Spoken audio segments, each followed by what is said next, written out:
Alright, this time I'm going to be showing you the effect called foam. And it doesn't sound all that interesting, but it's kind of cool.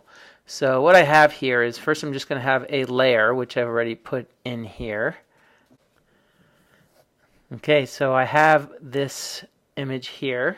We need to use a solid layer, because when you apply foam, you don't want to apply it to the actual layer, because you'll see that it obliterates whatever is on that layer. So let's go ahead and type in foam. So if I put it there, you'll see that my image is gone. Okay, so what I need to do is create a new layer, which is going to be a solid. We have a new solid, and we'll make it the comp size and say OK. And so it's black, and I'm going to make sure that the running time is the same as my layer beneath it, which has got the buffaloes walking. And let's go ahead and make that be the work area as well. So I'm going to hit the letter N. All right, so to the solid layer, I'm going to apply the foam effect. And by default, it makes these little wacky wireframe bubbles. Okay, so I'm going to hide the buffalo for a moment so we can see this a little bit better. But first thing I want you to notice is that the bubbles emanate from the middle of the screen. That's by default, and they all go out equally. So you can see in the effect control window of the layer that's called black solid, I've got these things coming on. And here you'll see where it says draft. If I want to see what the bubbles are going to look like, you change that to rendered. And so here's the bubbles. Okay. You might say to yourself, how often am I going to need to make bubbles? And probably very infrequent. However, you can do some other things with it. But before I show you those other things, let me click down where it says rendering. And you can see it. This is the default bubble, but there are other bubbles that you can select depending on what it is that you're doing. So let's say I like water beads for what we're going to do. All right. The next thing is, let's look at the producer. And in the producer, this is going to talk about the producer point, which is the place where the bubbles are emanating from. So if you look in a lot of the effects that you find in After Effects, you're going to see this little doohickey here, which is basically a crosshair. So if I click on that, you'll see that you get this. And depending on where I click, changes that origin point or that producer point, so that's where it's going to come from. I'm going to undo that.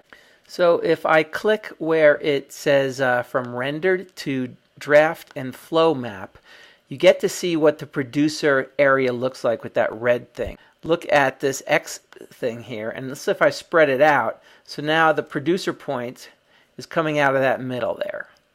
Let's go back to our rendered for a sec. All right, so they're all coming out of that spot.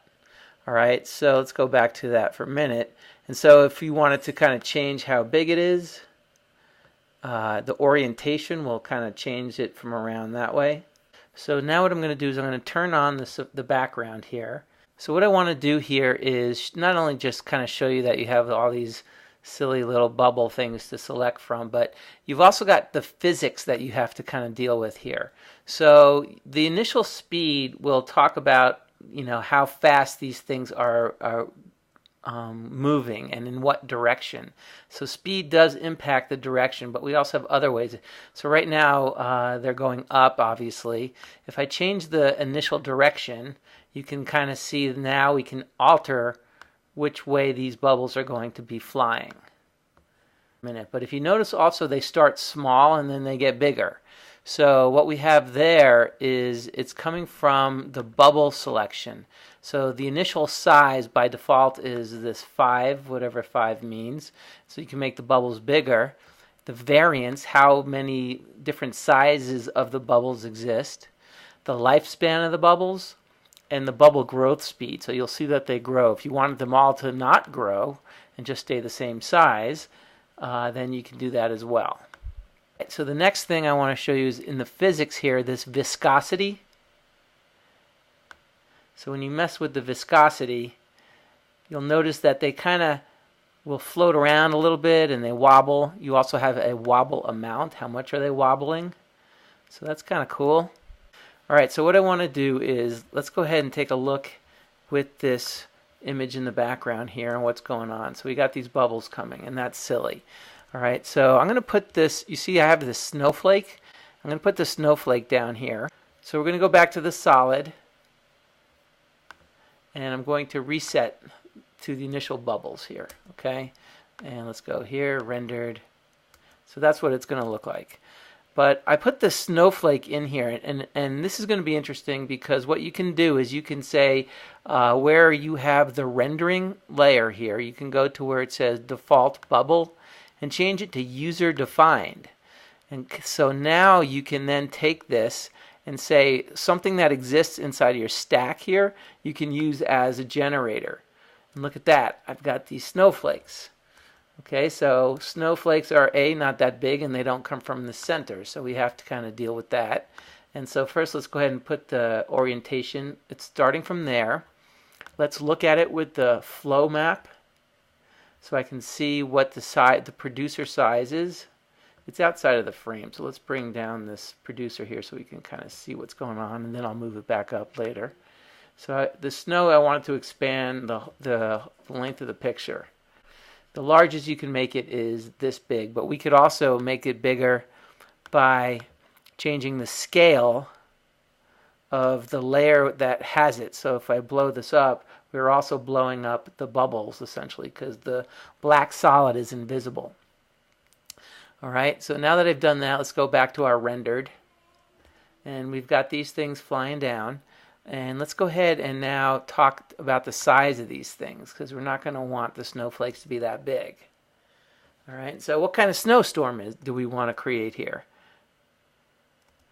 All right, so maybe at the moment the snow is falling, I might want more of these things to make it really strong. So you change the production rate. And look at that, the snow is now coming down. And I want to change the speed of it so that we're going to get a lot more snow. And the direction. Now it looks like a real snowstorm. We can select something else that's in this stack here. And what I'll do is change it from snowflake to goldfish. Okay, and so now I have tiny little goldfish. Let's make these bigger so you can kind of see that. They kind of look like snow at this point. Let's make the size of our guys be bigger. And so you can see we have quite a bit of goldfish falling from the sky. Let's maybe not quite so big. So this is a really useful effect if you need flying goldfish. But you can do a lot of things with it. You know, maybe you would want to add bubbles to a shower scene, or you wanted to have some other objects that are duplicating or particle generating, and it could be anything that you want to use. So what I'm going to do is I'm going to put this back to bubbles. Let's go ahead and pick this. I like these water beads, okay? And I'm going to replace the background with something else. First you select the layer, you go up to bathtub or whatever you want to replace it with. While I'm dragging it, then I click on the option button and drag it over that one, and so now we have a bathtub here. So let's say we want to have foam coming out of this bathtub. So the first thing I want to do is affect the producer area. So I'm going to come under here and look at our flow map again.